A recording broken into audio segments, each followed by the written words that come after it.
he's like, all the best people are crazy. You can't be not crazy and be the best when there's crazy people out there who want to be the best. I feel like I can rule the world. I know I can be what I want to. I put my all in it like no days off. On the road, let's travel, never looking back. Yeah, I'm going to actually start by asking you a question. I was just talking to Ben about this. Would you send your kids to a school and let them get hit, or like not hit, but like hit's not the right word, but like if you're acting like an asshole, Discipline. they could grab you by the collar and kind of push you against the wall. Are you okay with that? No. You're not okay with that? I'm not okay with that. And it's not because I don't want my kid to get hit. It's that I wouldn't trust the person who would be doing the hitting to know the right way and the wrong way and the right where the line is, because I just think about it this way. If you're the type of teacher who signs up for that, like if you're the type of teacher who goes to this specialty discipline school, this specialty abuse school to teach, like, I just don't want that person to have a screw loose and I'm not there to see it. So I would rather err on the side of, no, you can't hit my kid or like rough them up in any way. Unless I'm kind of like, I know this person, I trust this person, I'm there or whatever. Like for example, I think if it was a coach of some kind and the coach was really tough on my kid, I don't know about hitting, but like, you know, kind of punking my kid, totally cool with that as long as the coach is legit. But I've seen a whole bunch of people and actually grown up now and look back at some of the teachers and coaches I had who kind of did weird stuff. And now that I'm an adult, I'm like, oh, this was just a totally flawed person. At the time, I thought they were the authority. I thought that they must know things that we don't know. And then now I see them on Facebook and they're posting like crazy anti-vax stuff. And they're like, you know, like preppers and stuff like that. I'm like, oh, you know, you kind of always just had a screw loose. And at the time I thought I was in the wrong for not playing by your rules or whatever. I went to all boys high school and I was a jerk at the time. And there was times where like the disciplinarian, like you're supposed to have your shirt tucked in. And if I didn't have it untucked and I got yelled at a bunch of times, they would come up and like give you like a horrible wedgie. Like they would grab you by the underwear and lift you up. And like, what have I told you, son, about this? And, or like if I like, you know, I was disrespectful a couple times and they just would grab me by the shirt and push me against the locker. And they're like, if I hear from this again, you're over. You know what I mean? And I loved it. Was it a military school? It's just a boys' school. No, it was just an all boys Catholic college prep school in St. Louis, where I'm from. That was your high school? Yeah. You went to all boys high school. And what about like before that? I went to in St. Louis. The way it works is most people in my area go to private school. And like, so I went to a Catholic K-8 and then 8 to 12 all boys college prep Catholic school. At the time, it was like $900 a year, St. Ambrose, my grade school. So it's like, that's just what everyone did. All right. What do you want to talk about today? Can we talk about your tweet that went viral? That was pretty cool. Your boy's done it again. Another hit. How many people did it reach? 5 million, something like that. Wow. So what you wrote, honestly, wasn't even that interesting. So I'm very surprised. It was pretty cool. I would say it was pretty cool. I think the reason I only thought it was pretty cool was like because I already know you and I know how you think. There was two cool parts about it. The one, it was okay. It was good. It was like a 8.5 out of 10 insight.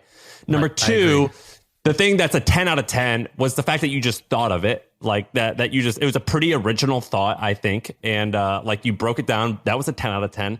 And the other thing that was a 10 out of 10 was that you reached amazing people. So Bill Ackman, if you don't know, $5 or $10 billion person, kind of a little bit like a god in the hedge fund world. He actually retweeted it and he said, incredibly interesting insight or something like that. Yeah, something like that. I thought that was amazing. I thought that was so cool. And I think that for the listener, the takeaway here is like, I know you and you're kind of a big deal now, but like 3 years ago, you weren't a big deal. And now you're basically like you're like, if you DM'd Bill Ackman or loads of other people, or you called or emailed, you have access to them. And that's pretty amazing about the internet. It's true. It is amazing how these things go. I'll tell you some cool things that happened. I don't know why I want to tell you this. I guess I would never really say, if I would just think of this like a podcast, I would never say this on the podcast because it sounds like, why are you bragging? But like if I just think about this, like I'm just talking to Sam, I'd be like, dude, you won't believe what happened. And so I tweet this thing out.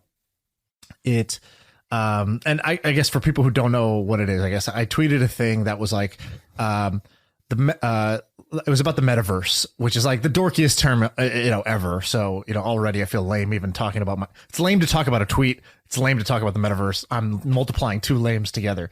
But basically what happened is, Facebook rebranded or renamed the company to Meta. And so it was kind of top of mind for a lot of people. And I've been hearing a bunch of people talk about the metaverse kind of in the investor circle. Like I remember when we had, who was it that we had on here? Mike Maples, I think it was. And he was talking about big trends that he had kind of bet on in the past. And we said, what trends are you betting on now? And he said the shift to remote work, this other thing. And then he goes, and the metaverse.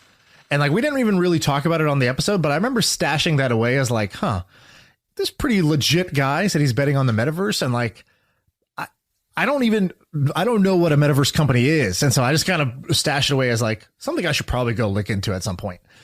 And so I basically wrote a thread that was like, hey, I think the way that people think about this is wrong. So I thought about it originally. I thought about it the way I think most people do, which is the metaverse is a place.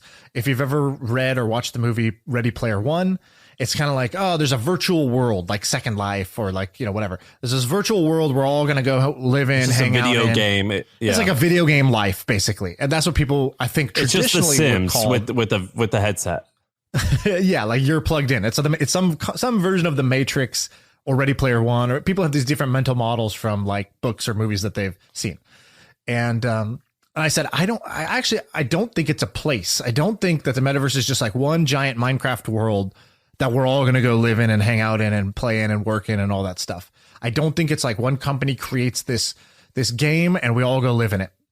I said, instead, so what if it's not what if we're wrong about that? What if it's not a place? What if it's a time? I was like, what does that mean? Well, a time. I basically described this parallel. So in the AI world, for artificial intelligence, there's this idea of the singularity. And it's this moment where kind of technological progress just sort of escapes us. It starts accelerating faster than, we can imagine. And in rough speaking terms, this is where the doomsday people think, it's after this that basically the robots, the artificial intelligence takes over and humans are done. And then other people think it's utopia where artificial intelligence can just invent things. It can create cures for cancer and whatever else. And humans will be saved. And we all just will have hobbies. We don't have to work because AI just takes care of everything. But there's this idea of the singularity. And it's this moment in time where AI basically surpasses this threshold. So I was basically arguing that my idea was, I think the metaverse is actually a time. It's a moment in time where we care more about the things in our digital life than in our physical life. And care more doesn't mean I don't care if my body gets hurt or dies, right? That's not really what I meant. But if you spend all your time working online and then you communicate with people who are also online and you don't even really know them in real life, you're not talking to your neighbor, you're talking to this person on Twitter or this person in a Discord or this person on Reddit. And then all of your entertainment is streamed to you online. And all of your assets are digital assets like cryptocurrencies and things like that. So your money is digital. Once everything goes digital, as more and more things go digital, at some point there's a tipping point where you basically your identity, your assets, your social life, it's all online. And I said that to me is the metaverse, and it won't be one company. It'll be a combination of companies that are all doing that. And I kind of gave some examples a filter in Instagram is basically a better, superior replacement to getting plastic surgery or wearing heavy makeup, right? The digital filter matters more, is cheaper, more accessible to more people because ultimately you care how you're seen online almost more than you care how you're seen in person, right? I know plenty of people that would never post a photo of them with their hair messy and in their sweats and their oversized t-shirt. They would never post that on Instagram, but they'll go to the grocery store like that because who cares? I don't care what these people think, but I really care what those people think. So what I was describing was that this is already happening. There's this long running shift that's happening where you're caring more about your digital reputation, your digital identity, your digital assets than your real world stuff. And I said, to some people, this is going to be sound like the worst thing ever. Some people are going to think this is the best thing ever. And my argument is it's not even It's neither the best nor the worst. It's just the way that things are going, and you'll make of it whatever you choose. So, anyways, that's what the you tweeted this on like Friday or Thursday, and what happened? At first, nothing really happened. It kind of did how I thought it would do initially. So initially, I was like, "Oh, it's kind of an interesting idea, but pretty like nerdy and in the weeds, and I don't think anyone's going to care." And it kind of didn't do much at the beginning, and then something happened, and it just started picking up steam. Like it's getting more. Like yesterday, I had even more mentions because this. You know who Fred Wilson is? The VC. Yeah, the VC from Union Square Ventures. He's had this blog that like for a long time. I think it's like Fred.VC or something like that. He's been blogging for like 15 years. I've read his ideas for so long. And he made a post. His post today was the metaverse. He goes, I read this really insightful thing. And he just embedded my tweet. He's like, and it made me think, blah, blah, blah, blah. And so then it gets a new spike of people or whatever. And so, yeah, I didn't expect it. I want to know what happened. Likes. So, okay. So the first thing is after how many people followed you because of it? Let's see. I started at 178,000 followers, and I now have 193,500. Wow. So 193.5. We don't do public math, but we can add this up. 15,000 new followers.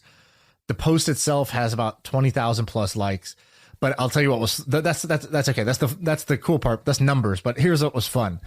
I get a call from we'll have to bleep this out, but I get a call right after I post it. About 15 minutes later, I get a call from and you know, basically I'll bleep that out, but basically a famous person who has stuff on Netflix, and they go, dude, I'm tripping out over here. I go, what?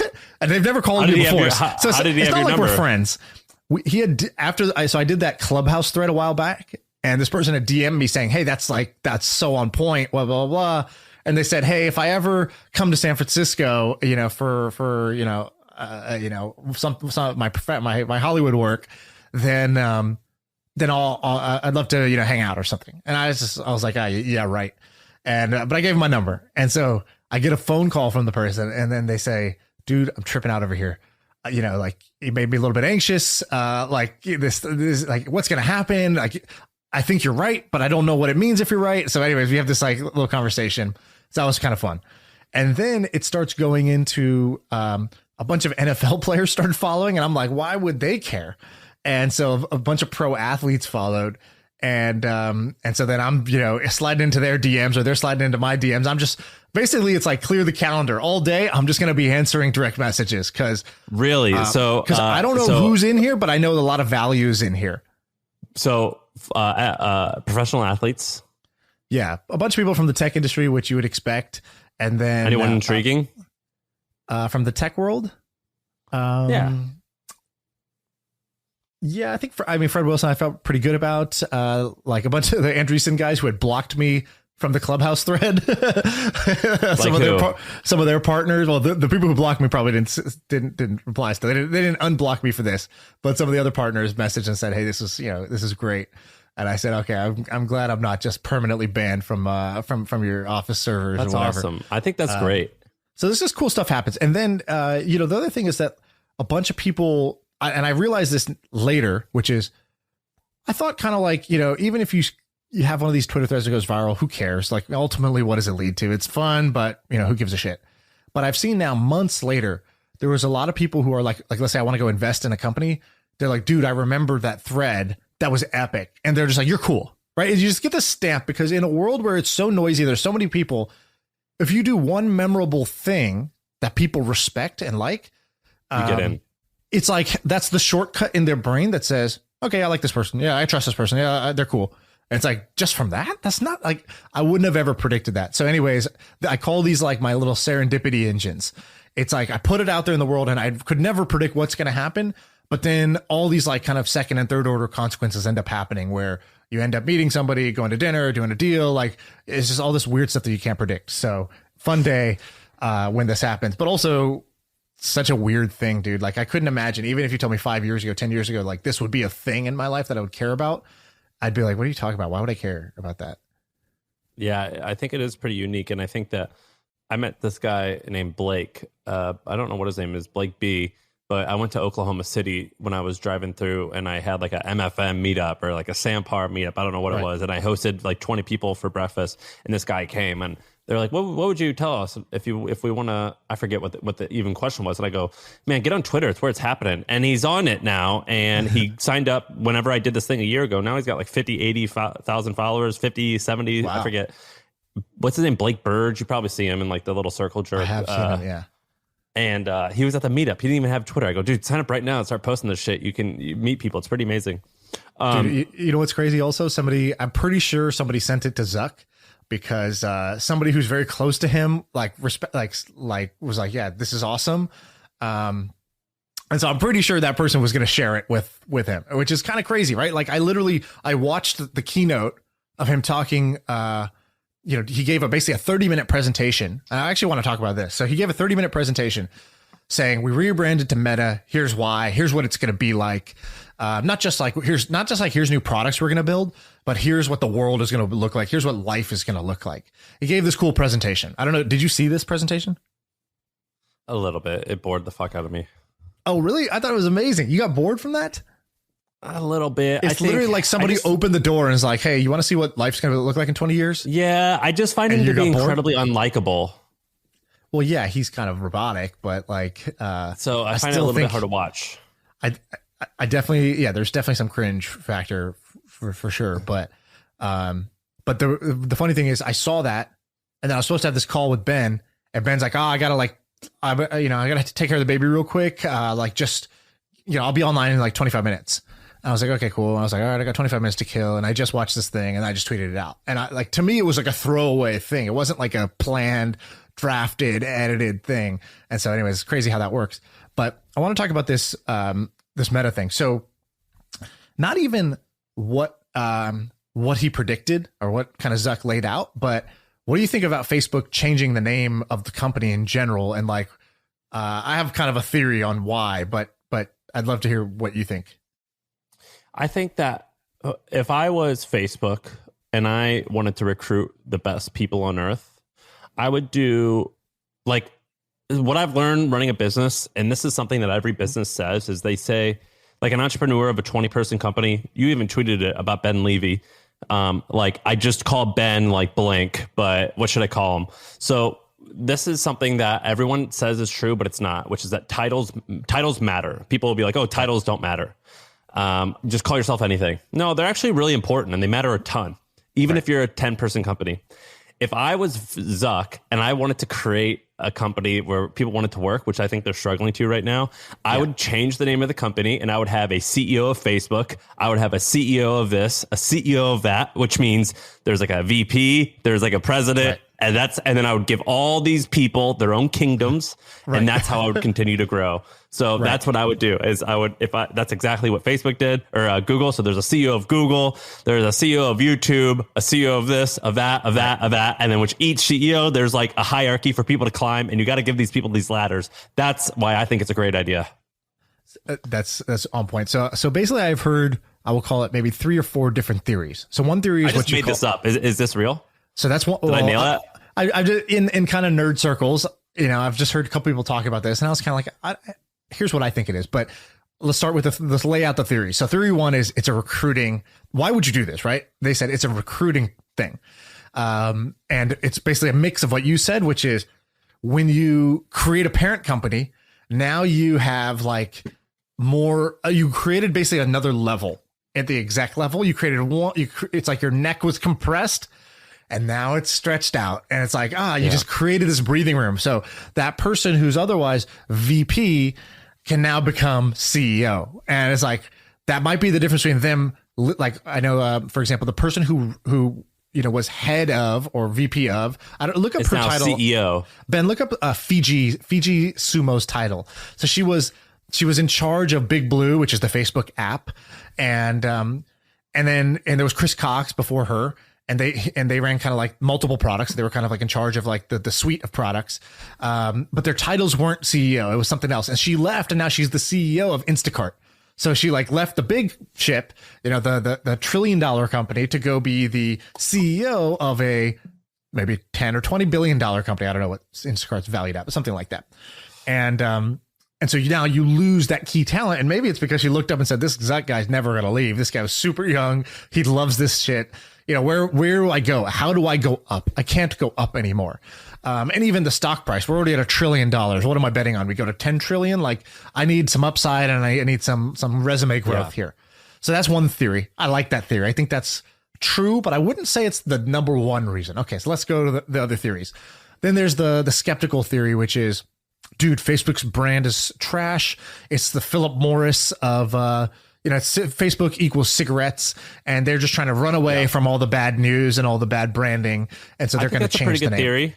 So a lot of people think that, and there's a subset on that, which is if Mark hires a CEO of Facebook, the app, then the person who get called into Senate is that person to go sit in front of Senate and talk all this stuff, and they can get sort of like hammered out there. But Zuck as, chairman or whatever of Meta, it's like, when the Google guys did this, Sundar now or whatever has to go in front of Congress, and Larry Page can just go and he just, could be CEO of Alphabet and not have to worry about that stuff. So by the way, did you know that? Did you know that one of the Google founders, I think it's Larry. Do you know he can't speak? He's got like a voice problem. Sergey. He's got a voice problem. Larry. It is Larry. Yeah. I think it's Larry. So over the years, if you go and go to his name, type in like his name on YouTube, and you'll see a video of him 10 years ago, and you could hear it progressing. And then like maybe 5 years ago, you're like, oh, this is really bad. I'm pretty sure at this point he can't talk at all. But this is so interesting. Google his name and watch a video of him, and any video that's online, it's probably recent enough that you could start hearing his voice. I'm not making fun of him, but he sounds like Kermit the Frog. Like, it's a really weird voice for how he looks. It's definitely been that way for a few years. I think he can still speak, but it's his vocal cords are like partially paralyzed, if I remember correctly. Yeah, it's crazy, man. So if I was him, I wouldn't want to go speak either. I mean, it seems really embarrassing. I mean, he shouldn't be embarrassed, but I understand. Shit happens. So by the way, I'm just reading it right now. It says 14 years ago, he had a cold, and then he got like a hoarse voice from the cold, and he just never recovered. He went to a doctor, and they said his left vocal cord was paralyzed, and it's a nerve problem that's causing your left vocal cord not to move properly anymore. And then, like when I first heard him talk, I was like, is the video broken? Right. Because he's super soft spoken, right? So you're like, wow, is this guy It sounds like he's speaking. It sounds like the video's in... Yeah, it almost sounded like the video was in slow motion or something. It was really, it's sad. It sucks. Yeah, it's crazy. I think it has happened on his right vocal cord too now. Hashimoto's thyroiditis. That's wild. Yeah, it's shit. Anyway, so if I was him, I wouldn't want to speak in front of the Senate either. And Ben looked it up. Fiji's title was head of the Facebook app. So then that's one theory, which is it's such bad news. This is a rebrand. I think one of the cigarette companies rebranded to like Altria or Altia or something like that. So it's like reminiscent of that. So, okay. So that's like another theory. And then there's the third theory, which is actually the theory that I subscribe to, which is this is actually just a mission shift. And so I remember when I worked at Twitch, and this is the second year, it was right before I left. So I was kind of like, basically, I was on paternity leave. I wasn't even really working at Twitch at that time. I was on paternity leave, and I was thinking, okay, I think it's time for my next thing. But I got a phone call from Emmett, who's the CEO. And Emmett's great. And, I got a ton of respect for him. And he basically said, hey, I want to... he'd messaged me something and said, like, hey, do you have time to talk today? Like, I want to bounce something off you. And he called me, and he basically said, this funny thing has happened, which is that, like, I think 8 to 10 years ago, very early days of Twitch, we set out like this big North Star mission, which was 1 million creators getting paid to create on the platform. And so it was like 1 million. He's like, and at that time we might have had like, we were in the thousands or tens of thousands or something like that. Like 1 million just seemed 1 million people getting paid, like earning money doing this. It just seemed like wild. And so, he's like, so the 1 million was like super far away. He's like, and then, last year, like we hit the 1 million, and he's like, it's this really weird feeling. Like you hit this 10-year goal, and there's like this amazing part of it, which is holy shit, we did it. And then there's this numb part of it, which is like, wait, so like, now what? What do you do when you hit the thing that you thought was like, if it's like when Elon takes a man to Mars, okay, what's the next step, right? It's like, if you get to the moon, where you got to start thinking, what do I do now? And so he said, one of the most he told me on the phone, he goes, one of the most dangerous things for a company is achieving your mission, because you have to reinvent your mission. You have to reinvent yourself and think bigger. He's like, and so he was like, I want to brainstorm with you some ideas on what that could be. What could be the mission for the company next 10 years? And so we had a good brainstorm or whatever. And so I think that's what this is. I think Facebook is now used by like everybody with a cell phone, Facebook or one of the Facebook apps. The mission was connect the world or whatever. They literally did it. They connected the world. Everybody is using like not only one, but multiple of their products. So many people use Facebook that when Sarah worked there, I think they were sending satellites to India because they just literally needed more people on the web in order to get more ran users.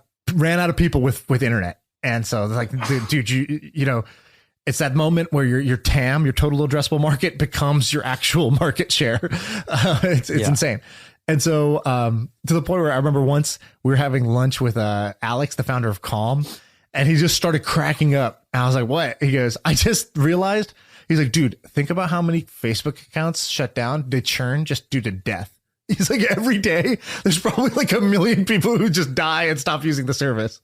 And he was just like cackling. He's like, that's insane to me. He's like, that if you're at that scale, that's how many people that's pretty wild. Literally just die and stop using your service. That's like more people than ever have used our product will die today on Facebook. So anyways, I think that this is a mission shift. Basically, I think they achieved the mission 1. And it's like, what's the point of the company now? Is it just to make money? And I think a lot of people think Zuckerberg's pretty evil. I actually don't think he's evil. I do think he likes power, as evidenced by like, you go read those early like text messages that got leaked of him talking to his buddy at college. And he's like, dude, these like, these dumb fucks are just giving me all their information or whatever. Like, it sounds really evil, but I think he just liked being kind of like the puppet master a little bit. But fundamentally, I don't think he's money hungry. I don't think he's driven by money. Early on, I remember when Facebook IPO'd, he put something in their prospectus that I really liked. And I think other people kind of rolled their eyes if you just hate everything Facebook does, but I thought it was pretty cool. He goes, we don't build great services to make money. We make money to build great services. And he's like, there's an important difference between the two. Yes, we care about money, but we care about money so that we have the profits to invest in building great services, to hire the best people who can build the greatest services and the greatest products in the world. And I think that's what they're doing now. He said they're investing $10 billion this year in their virtual reality, augmented reality stuff for like, kind of the metaverse, which is an absurd amount of money to be investing into this. That's what some people think, like, this stuff is going to be worth someday. If you started a company in VR, you'd be hoping it'd be worth $10 billion someday. He's investing that as 1 year's R&D, which is insane. I want to talk to you about a bunch of different things, but I want to ask you about your real estate guy, your real estate buddy. But someone said they like when we rambled about normal stuff, and we can make this really quick. But did you watch UFC on Saturday? I did. Oh no, I watched part of it. Yeah, I watched Hamzat. Okay, so importantly, it doesn't matter. It doesn't matter if you're into UFC or not. I want you all to do this. So a few months ago, we talked about this woman named Rose Namajunas. Her name is Thug Rose. She's this little white-haired lady with like a shaved head, really cool. And she was muttering to herself like, "I'm the best before the fight." And it was inspirational. It was, and then she knocked out this woman, and it was like inspirational because she's very endearing. She's very cute. Like, there's everything to like about this woman. There's this guy who's kind of the same thing, but the opposite. So there's this guy that is about to be the best, but he's not the best yet. His name is Khamzat. Okay. And he's this, for some reason, there's a huge Chechen group of UFC fighters. Chechnya, if you don't know, I don't want to sound like a fool. I'm not incredibly well researched. It's like a subsidiary of Russia. It's a region of Russia. They're mostly, I think, so they're white and they look white, but they're devout Muslims and they're Russian. I don't know how, like, if they consider them Russia or not, but we Americans would say, "Oh, you're just a Russian Muslim." That's what they look like. And they're known to wrestle. A lot of them are from this area called Dagestan, where if you imagine in your head what Afghanistan looks like, that's kind of what this area looks like. And it's in Russia. And they basically have gone through just a ton of war lately, or in the last like 20 years, 30 years. So there's this guy named Khamzat, and he had a cleft lip or something like that. So his lip is all crooked, and he is so scary looking. And he comes in and he knows how to speak English now, but his attitude and what he says the same thing. "Who do you want to fight next?" And he goes, oh, brother, I'll smash everyone. I'm going to kill everyone. I'm going to take their soul. Yeah. And he's been saying that this whole time. And he's been in 4 fights in the UFC, and he's been punched in the face one time. This weekend, which is absurd. Which is absurd. This weekend, he fought the best Chinese guy. I forget his last name was Lee. He's a little bit older, but he's considered the best out of China. And he picked him up and he walked over to the side of the cage where Dana was. And he yells to Dana, "Get off your phone. Watch this." And he gets on top of the guy and chokes him unconscious. And then in the interview afterwards, in the ring and outside the ring, he goes, "Brother, I'm just here to smash everyone and kill people." Who do you want to fight next? Everyone, brother. I kill everyone. I'm here to kill everyone, brother. I love this. I'll kill everyone. That's all he was saying. And they go, "What are you gonna fight the number one person?" He goes, "Well, they're gonna have to give me the number one person because I'm gonna kill everyone. No one will be alive." And then he even said something. He goes. They go, "Where did you get this mentality or something?" He goes, "I'm crazy, man." He goes, "You don't," he's like, "All the best people are crazy. You can't be not crazy and be the best when there's crazy people out there who want to be the best." And I just thought that's so true. It's absolutely true. He goes, "I'm a gangster." He goes, "I'm a gangster. I'm crazy." And I think there's a few things to learn here. The first is, I think a lot of that is born. I think a lot of that is just an act that you've turned on because in his case, I imagine he's seen a lot of tragedy and like fucking war, and he created this tough guy persona in order just to survive. He and the second thing is, I think you could tell yourself that consistently and you kind of can become it.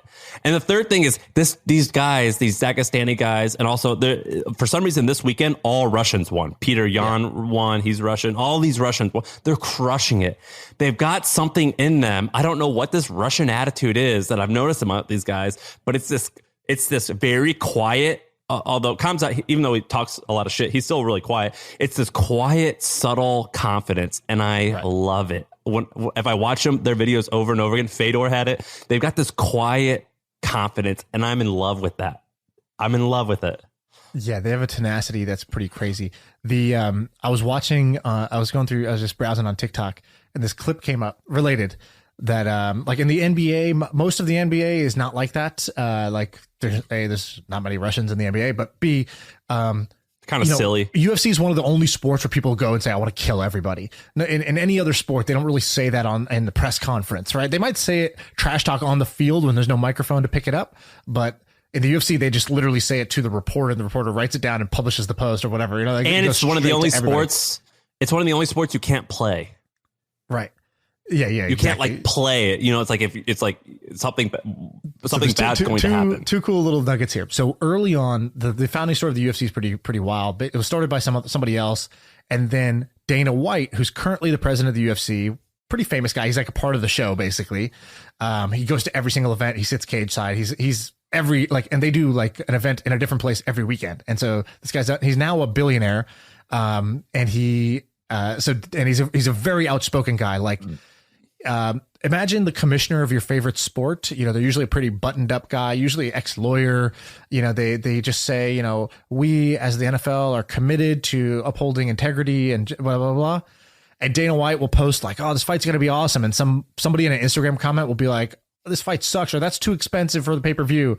And then he'll literally, a fucking clown. Yeah. He'll literally be like, "You fucking clown. Like, shut up, you fucking clown." And then that's like, he says that. It's like, what CEO of what company is able to just say that to their potential customers? It's insane. The whole sport's savage. But he said something early on because the bet that he made, the investment that they made, they bought the UFC for about $2 million. And it wasn't his money. He convinced his two kind of childhood friends, the Fertittas, who own casinos. That's their background. That's how they made their wealth.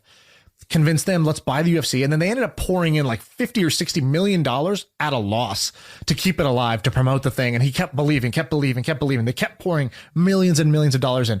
And it looked like it was not going to work. And then it has now since turned around as a public company, and it's all working now. They sold it for over $4 billion. So, yeah, I think it. And I was looking at it. It's a great company. It makes like $300 or $400 million a year in profit. And they asked him, "Dana, what gave you the faith that this business would work when all the evidence just said the guy who did this before me failed?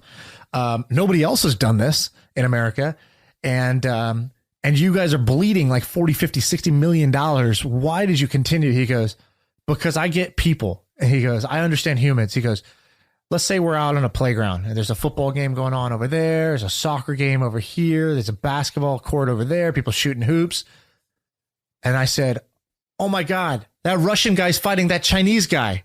Guess where everybody's attention goes? He goes, everybody looks and then everybody runs over to watch the fight. He goes, that's how humans are wired.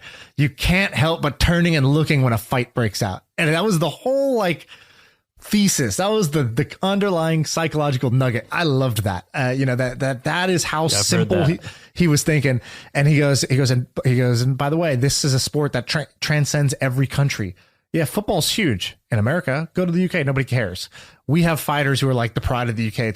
We're huge in the UK. We're huge in Australia. We're huge in Africa. We're huge in China. Like this can get bigger than any one of those sports because we can tap into the global population because fighting, one person punching another, is a universally known sport. You don't need to even know the rules. It's not like basketball or football or baseball. Like it's like if I try to watch cricket, I don't know what's going on. I don't know the rules. But with two people are fighting, I understand the premise. I get what's going on. And it's like, this historic barbaric thing. So anyways, I love that business side of the UFC as well. So if you're a UFC person, that you know what I'm talking about. If you're not, that was pretty cool. And this weekend, there's a couple things. I'll say it real quick. The main thing is this guy, Kamaru Usman, African immigrant, comes to America during college, kicks ass, the American dream. He's fighting against a devout MAGA Trump supporter. So that story is very fun. The second fight is Rose Namajunas, who I like. She's fighting the best one from China. They're both amazing. And then the third one is like these both Midwestern hardworking guys who are just going to stand there and bash you. They're just like bangers. They just stand there and bash each other's brains in. So that's the cool fight this weekend. All right, what do you got? Let's do something else. Let's switch topics here. You have a couple things on here. Let's do a quick idea, actually. So Ben had this idea that I liked. He goes, my brother's a real estate agent, and he goes, real estate agents are really competitive with each other. In any given city, they're fighting for kind of like the pie is this big. It's either my client or yours. There's not a whole lot of there's not a whole lot of ways for real estate agents to collaborate with each other. Some like to do deals together. Like if I'm the buy side and you're the sell side, great. I'm confident we can get our clients to hammer out a deal.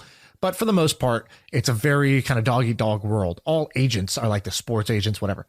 But he goes, with real estate agents, he's like, there's something interesting that might be a niche little business.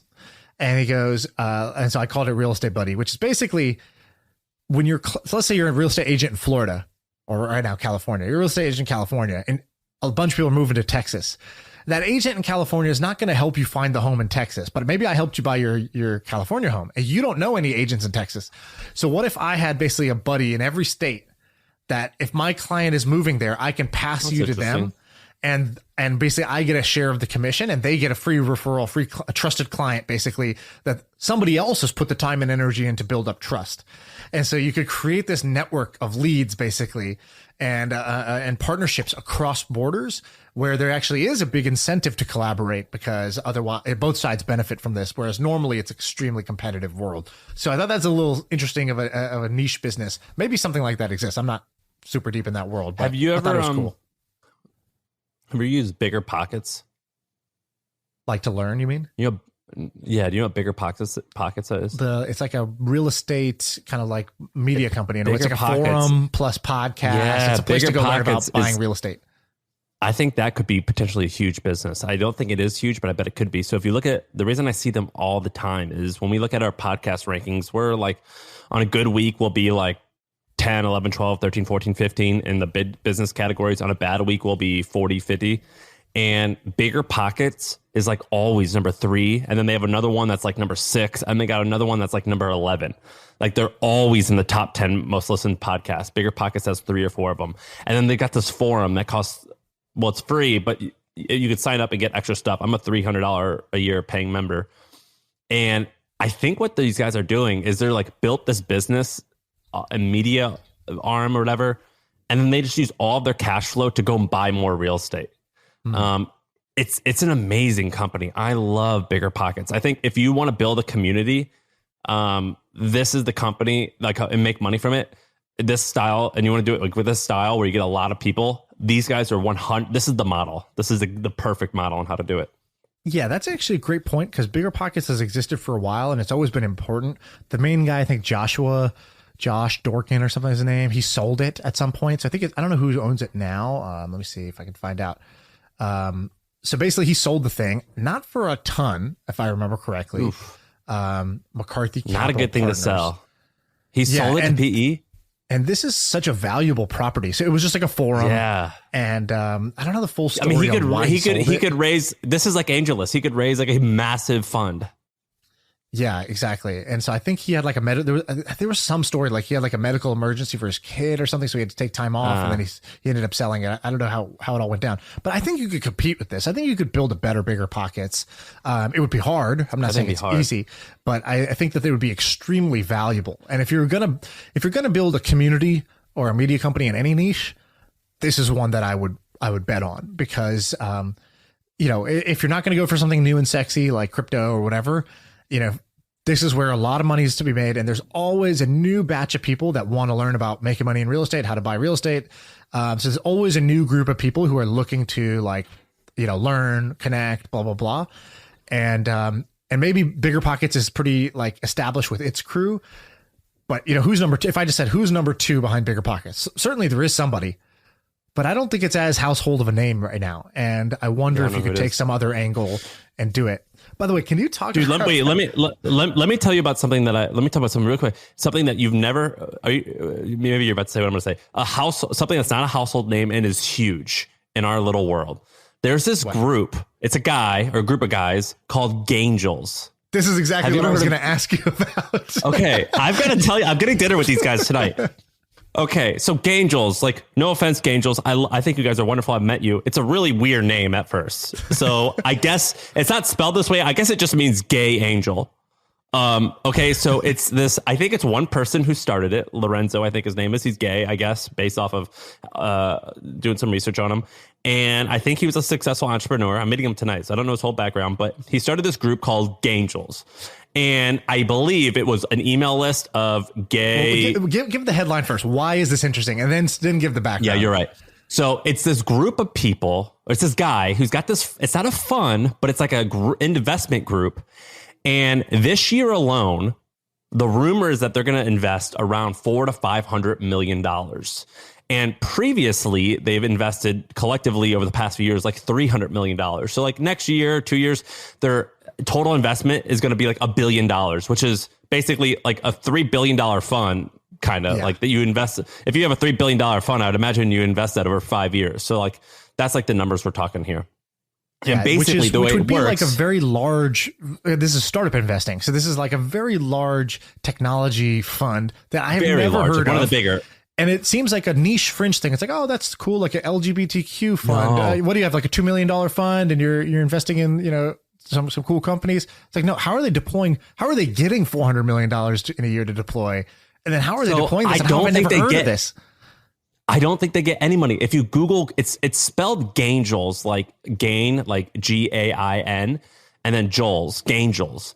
And if you look at their portfolio, and if you just Google Gaingels and click news, you'll see all these TechCrunch articles that it says, and this company raises money from Andreessen, this, and Gaingels, this, and Gaingels. They'll say for every article. And if you go to their do you see their portfolio page? Yeah, it's legit. Yeah. Dude, they're in everything. Gaingels is in everything. They're in everything. And what they do is they find companies and they write a page about it. And then they send it out to an email list and people invest and they get a 20% carry in it. And they take also a fee of like $8,000 or $10,000 per deal that they take out of that money. And they use that as their like finder's fee so they could pay their lawyers and things like that. And that's the whole business model. And they've got like this web of like 5 or 6 or 7 people who will also send the deals that Gaingels gets access to their audience. And those people who send it to their audience also get a stake in the carry. And it's a very simple business model. Are most of the investors gay, or that's just most of the people who started it are gay? What's the stick? Can I do it if I'm not gay? So here's the thing. Why it's kind of crazy is it must have started like they like mostly invested into gay and lesbian and transsexual or whatever LGBT whatever the Don't hurt what yourself. is it? Well, sorry, I'm not me. I'm just struggling. LGBTQ. Yes. Is that it? That's the new. I thought there was we're another looking for one. new intro music. I think maybe you just stumbling over LGBTQ is perfect. No, I was just whatever LGDB. I just can't say it properly. That. So it started with that. That was their thing. But then, like they invested, like they've invested. Yeah, they invested in Hone, which is the company you and I invested for testosterone. Yeah, and that's like a pretty masculine male. I guess you could say like, well, maybe if you're transitioning, you would want to take testosterone, but they invest in like Lyft. So like, I don't know where, like how the LGD, whatever. I'm just like, just skip it. LGBTQ thing lines up with like other companies, but that was definitely their angle. And it's not anymore, but it's a great angle because, you know, there's not a lot of gay and lesbian investors. And then they're like, hey, look, that's our whole shtick. Like, let us in. I understand. It totally works. Do you remember when you stopped using gay as a term for like, just meaning like whatever, like something is lame or something is stupid? Oh, yeah. In high school. And do you remember what got you to stop, or when you realized like, oh wait, that's not cool? Just like when I had like gay friends, I was like, oh, that's not very nice, is it? And and then like I talked to my nephews, and they're like Sarah's nephews, and they're like 14, 15, and 13. And I was just curious, and I was like, hey, do you guys ever insult someone, or does anyone ever insult someone for being gay? And they're like, what do you mean? I'm like, like, do you ever say like picked on? Yeah. Yeah, like, like you say like, hey, man, that's really gay. You're gay. And they go, but like, why is it bad to be gay? And I was like, it's not. You just answered my question. Thank you. And, right. And it's just not part. You know what I mean? When that's you're kids, great. When we were younger, it was crazy. Yeah, I don't think young people like insult people for being gay. I think it's pretty crazy. Yeah, I think that means like in 20 years, because probably when I was 10, that's like what everybody in my school, that's all, that was like a common thing to say. And so I think that means in 20 years, it went from just common and people did it without even thinking to like, it would now be kind of disgusting. It would be, it's like, it's not even an argument. It's like, wait, why would we do that? It's like, I wouldn't call someone a pumpkin. Like, why would I try to use that as an insult? That doesn't make any sense. I like, in my head, there's like the N word and then there's like the F word. Like, you know what I mean? Like I would never, you know what I mean? If I heard someone say that, I would be like, flabbergasted. I'd be like, what? Yeah. It'd be like when I was a kid, it was like the word like, if right. You said the word, if it was like that was like the C word. Now, like I wouldn't say you meet some British people, Australian people, they say it. Yes, but like it is kind of crazy how it's changed. I mean, obviously it's good, but yeah, I remember as a kid, we used to talk like shout out all the time. And then the person who first told me like, hey, by the way, that's not cool, right? It was this guy who actually just I think yesterday or 2 days ago or something, the news came out that he's gay and he's engaged to this guy that he's been dating for 11 years. So the actor Cal Penn, he when I was a kid, I was in a movie and he was my older brother in the movie. And so we like would hang out on the set all the time. And I remember saying it when whatever I was just calling. So I was trying to say something was stupid or lame or whatever, weird. I don't know what I was trying to say. I was just a little kid. It's probably like in 6th grade or something. And he was just like, he was the first person that had ever even brought my attention to it. He goes, that's not like, you shouldn't say that when you just mean something's like weird or not cool. Like you shouldn't say gay and you should say something else. And he wasn't out that time. I don't know if he even knew at the time, but he brought that to my attention. And I remember feeling so dumb because I looked up to this guy. I thought he was so cool. And I was so nervous was he nice being about on the it? set with, he was totally nice. He kind of like we're just hanging out. Like big brother to you? Yeah, he big brother me. He was just like, like, by the way, like, you shouldn't do that. Like, think about it, blah, blah, blah. And I was like, oh, that makes total sense. Like, I never even thought about this. Like, and in that time, and even in my world where I lived, Houston, Texas, it's not like I went back. It's not like I was the last one to know. Nobody even really thought about it.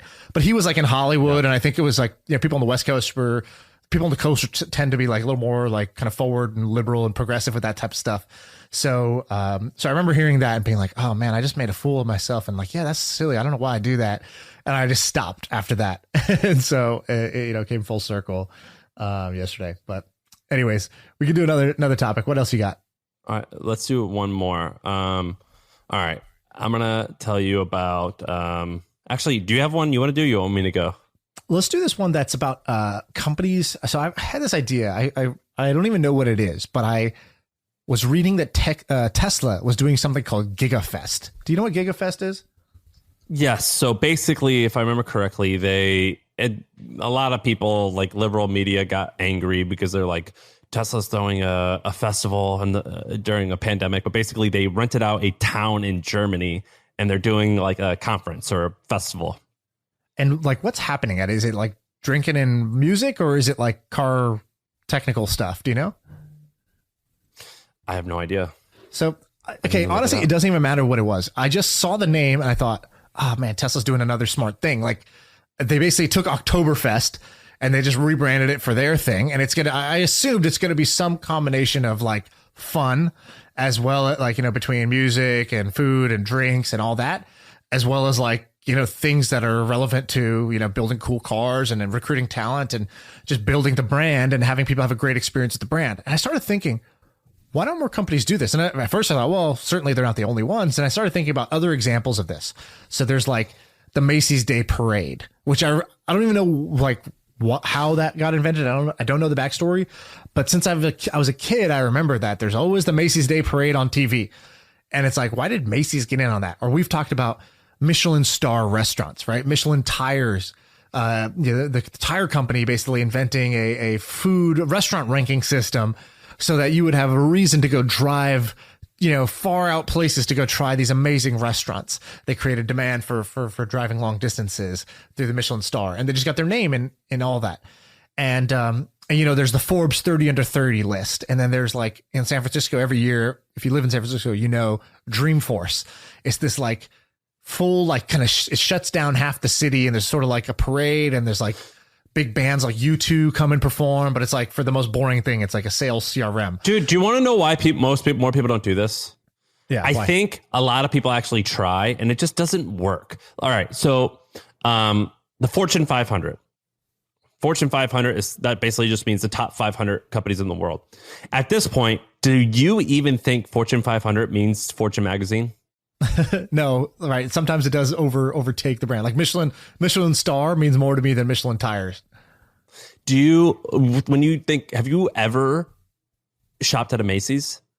Of course. I've shopped at a Macy's before. Yeah. Have you been at a Macy's in 20 years? Not 10. Yeah. 10 years probably cut off. So there's one. I think a lot of times people do this. I always work with like creative people, and maybe I'm just sometimes a pessimist around this stuff. A lot of times they give me these ideas and I'm like, this is just fucking stupid. And I don't think this is going to increase sales. I'm just trying to survive at the moment. And it doesn't work a lot of times. I agree. It's not for when you're in survival mode, which is where I spent most of my career in startups, is like, you're not in survival mode, or you're in survival mode. If you don't make this work, it's going to just die. So you don't have time to plan a parade with a music festival and like all this stuff. It wouldn't make any sense. And here's the other reason why this isn't a good idea, though. Well, this isn't a good idea a lot of times because most companies, they're just fucking lame. Like, imagine like, I'm trying to think, like, just like this window blind company, Hunter Douglas, like they're going to have like a blind fest. Like, I don't know. I mean, I think there's some cool shit. Like, Blendtec? The blender? Have you heard of Blendtec? The blender. And they had Will It Blend. That was awesome. I loved Will It Blend. Do you remember that YouTube channel? Yeah, of course. I loved Will It Blend. But a lot of stuff is just lame, and I don't want to celebrate it. Now, a few boring things that I think could work is, what's that vacuum company? Everyone loves Dyson. Dyson? Yeah. Dude, I'm like been staying up at night, wondering if I'm going to buy one of these $700 vacuums. Have you ever used one of them? The handheld one? Yeah, it's like goes on the wall. Amazing one. Yeah, I have that one. Amazing. It's amazing. Everyone, you have one? Did you pay $700 for it? Feels so satisfying, dude. I feel like I get $700 of value every time I use it. So like Dyson is boring and I dig. I would do that. I'll have to think of like what else is like boring and awesome. But dude, any company could do this. All you have to do is attach your boring name to awesomeness. And it does work. It does work to an extent. Now, it's not going to turn a bad company into a good company, but it does take a boring company and make them slightly less boring. It makes them more relevant.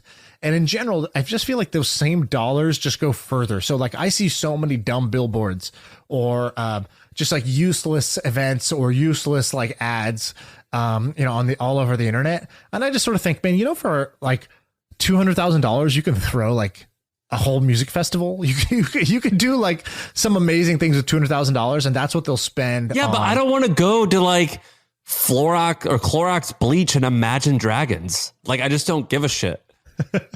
You know what I mean? You might. Did you want to go to a tire restaurant's reviewed a tire company's restaurant reviews? No, you didn't. Think maybe, you would, but like when I think of like Clorox and like the Killers, like I don't think like I'm gonna buy more bleach. Dude, Mr. Brightside. Although maybe I don't. Oh, that's a good point. Walk right into that one. I don't know. I'm not sure if it could work. Maybe. But I think, and I also think a lot of those things, I don't think they're as successful often. Like whenever I was thinking of like Fortune 500 or Michelin, I'm like, I don't associate that with the magazine. The magazine's still going to go bankrupt anytime. So anyway, I don't know. Like I think the Victoria's Secret fashion show is a good example also of like going overboard on these kind of events, and like just you're not directly trying to sell your thing. You're creating a spectacle. You're attracting the type of people you want. Like, for example, we have an ad budget for this podcast where they're like, dude, HubSpot is great. They're generous. They're like, you guys are in our HubSpot podcast network. We want to help you grow. So they gave us a little bit of cash, a lot of money, this thing. And I can't think of a thing to do with it. Exactly. Because, and what's the plan right now? The plan is to go spend a shit ton of it on Spotify ads, right? And that might work. And other podcasts. And other podcast platforms. And that might work. I don't know. We'll see. My guess is it's going to work very poorly. So I'm saying with that same amount of money, can I say how much money or no? Hundreds of thousands of dollars a quarter. Okay. So hundreds of thousands of dollars. Maybe we could say like in the range of $1 million a year. Right. So I don't know. Like, let's take our audience. Our audience is kind of this hustler type mindset. Our audience is this person who they like investing. They like building shit. They want to make money. They like hearing about $1 billion companies and billionaires and things like that. Like, what could we do that would just get, I don't know, like if we got 50,000 people to pay attention to something, I think that would be a huge win. Right. So what would be either an event or a stunt or something that's of service to people, the equivalent of what Red Bull did, right? Like Red Bull was like, dude, we're an energy drink. We're all about sort of like, you know, this is kind of badass lifestyle. All right, we're going to put a guy in a wingsuit. We're going to take a guy what can we do though? Off the moon. Well, there's just I've like lost sleep thinking about this. I don't know. Like I just feel like there's, okay, let me think of one. I think that we could do, what do people who are in startups, what do people who are into building businesses, what are they super into? That's dude, it's fun I've gone through this mental exercise and I have a dumb simple one for me. I have a dumb simple one. I remember these people set up a headshots. By the way, your computer screen is like covering your face or something. Oh, there you go. I remember this, like a fitness company did this. They parked their van outside of the Salesforce Tower, and everybody who's coming in, they're like, "Do you want to get your body scanned real quick, or do like this BMI test, or do this test?" I'll tell you about yourself. Loved it. They just hired two people to stand outside the fucking like tower, and they just got a bunch of people in, and they like while they were there, they got said, "What is this all about? Who's doing this? Why do I get this free thing?" And they got to learn about their body while then being upsold into like signing up for these scans and personal training and a gym membership after that. And I saw somebody else do this with headshots. They're like, you know what? Like your picture online just like looks like shit. Shaan, but what are we going to do? What's that? So what do you want to do for us? Yeah, so I'm saying we could come up with something where, let's say we had, I don't know if you've ever seen those like 360-degree cameras. You can rent these things for like $1,000. We could have a pop-up in a city in New York, and all you got to do is if you show that you're subscribed to the pod, you can get a free epic headshot done for you, and we just pop them up, you know, near downtown where a bunch of people live. And that thing would cost us, you know, I don't know, $3,000 total for the day, but might have like 1,000 people have like a unique experience, or 2,000 people have a unique experience. Or maybe we could have like a blimp going over Miami, and the blimp is going to, you know, airdrop, you know, some like cash, or the blimp is going to display some QR code or something like that. And there's a giveaway inside. I don't know, like some kind of fake $1 million bills. Yeah, some kind of stunt or whatever. Like, let's say something that's like on brand. I hear you. Us. I'm on board. I've just been going through this, and I'm like, what is worth pulling off? Like, these are bad ideas. I gotta admit, the ideas I had just now are bad ideas. But I feel like if I brainstorm for an hour, which I'm gonna do, I feel like we can come up with a great idea, and it's a better use. I'll do the same than the ads. I'll do the same. I think it requires both, to be honest. And I'll do the same. I think, and this is like a good example of whenever I talk to people and they're like, well, I'll start this company once I get funding. I'm like, if you had the money, you wouldn't even know what to do. Trust me, the money's not the issue. Right. And that's how I feel right now. Yes, the marketing budget is not the issue. Yeah, I'm like, we got the money, we got the people. I just don't know. I had this, which is kind of fucked up. Ramit talks to people about this all the time. He's like, once you're rich, what are you going to do? And people actually struggle with this all the time. Right. I struggle with it. I had this phrase I used to say at our startup, which is you can always run out of money, but you can never declare creative bankruptcy. And that was always my rule, was like, I cannot have a conversation with somebody who says, I can't think of an idea. I don't know what else we could do. It's like, you've declared creative bankruptcy, and like now you must go out that door and never return again. And that was just my rule. So even if I don't have the idea, I don't declare bankruptcy. Those guys at Outside Magazine asked us if we wanted to do the adventure. I don't think you replied yet, by the way. Not yet. I sent you. Did you see it? I saw it. And they're like, well, what else? They're like, what else do you want to do? And I'm like, oh, I have no idea. I feel like such a punk. I can't think when like, they're like, well, we can go anywhere as long as you're there and back in 3 days. I can't think of a thing. It's fucked up. Like, maybe I'm just a loser. Who does our audience look up to? Warren Buffett? Like, he auctions off his like lunch thing every year for like $100,000 or whatever. It's like, dude, that's it. There's no way it's only $100,000. I think it is. It might even be less. But like, I know, like Andrew Wilkinson did his. I think it was like I don't know, $2,000 or something to get lunch with him.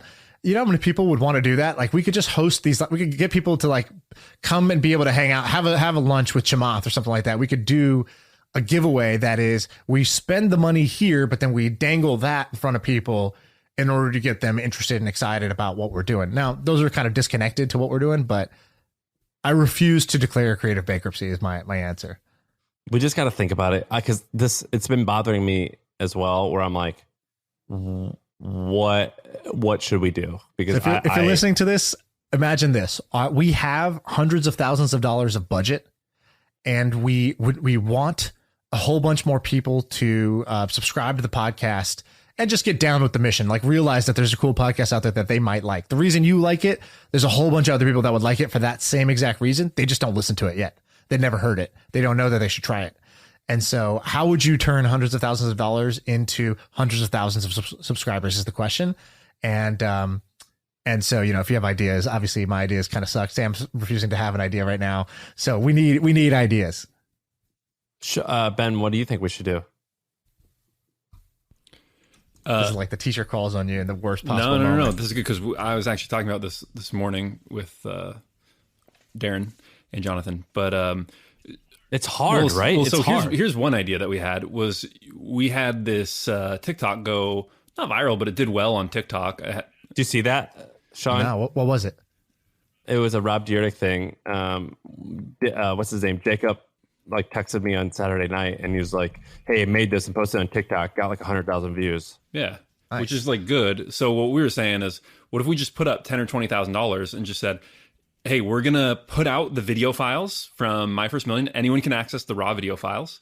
And if you want to make content for us, great. And at the end of the month, we'll give $10,000 or $20,000 to whoever gets the most views on TikTok or Instagram Reels. Like a 99 Designs contest. That's not a bad idea. That's actually a really good idea. 20 grand to it. In order to be submitted to the contest, you have to post it on Twitter or Instagram. Yeah. And that's a great idea, actually. So a consistent 20 grand a month contest for the best clip. Yeah. You can produce it. You can just put it out there because you have a big audience, but like whatever. Yeah. Do whatever you want. That's actually brilliant, right? I think that's the greatest idea yet. Right, Shaan? He almost went greatest idea ever. He threw yet in there just to save himself. I was so close. Yeah, let's do that. All right, I'm going to publicly brainstorm the ideas on Twitter. That's how we're going to do this. No, I'm gonna add that one to it, though. I'm going to create a thread. I'm going to add these ideas to it, and then I'm just going to continue until we have a winning idea. It's a rolling $20,000, and every single month, one person gets $20,000, and the criteria is the people who are posting the best, most interesting, most viewed MFM video content. My other idea is, I guess I'm just into contests, but it's like, hey, if you want to join this contest, show up to downtown preferably somewhere where not a lot of people are from. So like St. Louis, Cleveland, Austin, whatever. And Austin's a bad idea. But okay, we're going to give you a category. So it might be food, it might be exercise and fitness, but you have 24 hours, and whoever can make the most money wins this contest, and we'll give you an extra $20,000. So essentially an entrepreneurship contest. I got a better idea. Fuck your idea. Here's a better idea. All right, here's a great idea. Okay, so Sam, how much does it cost to sponsor like an open bar at a bar, like set up a bar tab? Let's do this.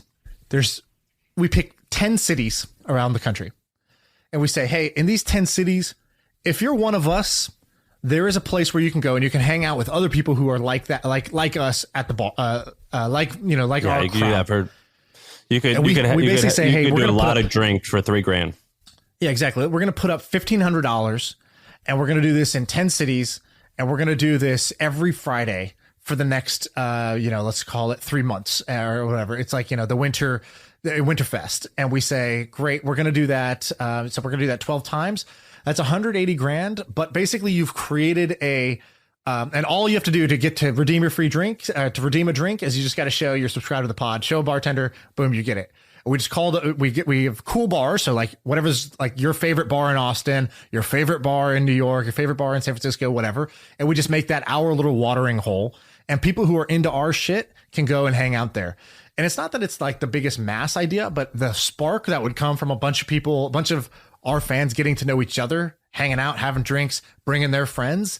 I think a lot of good would come of that. A lot of goodwill would come of that. I don't think that's bad. Not that expensive. I think that's worth doing. I would say that the video bounty is, to me, the most interesting.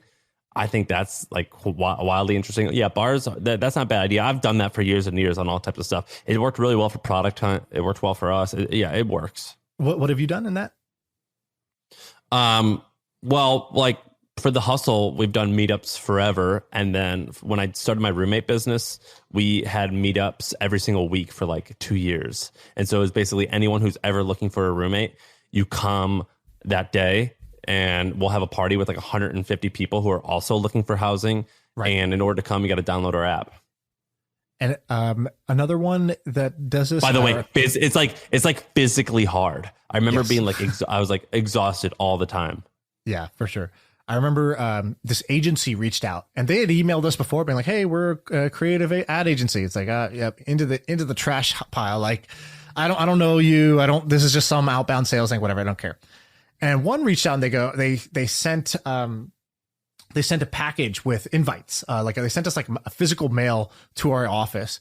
There was a bunch of flyers inside, cheap flyers, just flyers, whatever. They said, hey, these are ticket entries. So this gets you entry to this party tonight, as well as a free drink.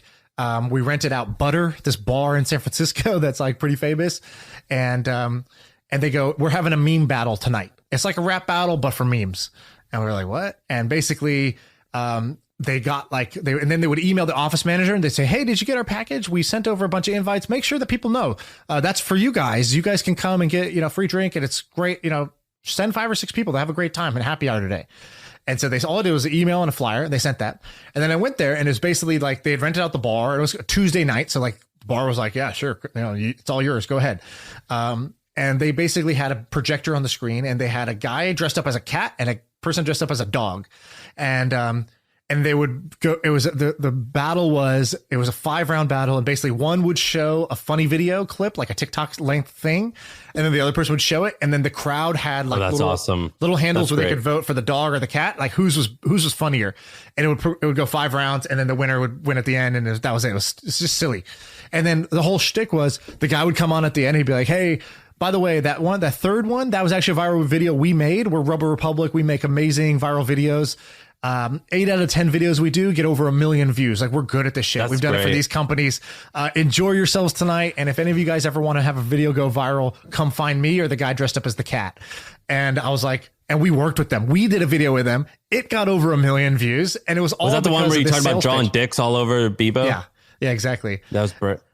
So they made that video for us. And so and so they were so good. And I was like, oh, this little sales funnel they did was actually genius.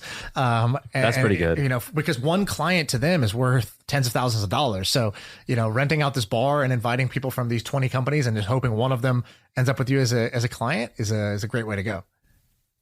All right, well, let's do it. Ben, can we please make one of them happen? All right, let's roll.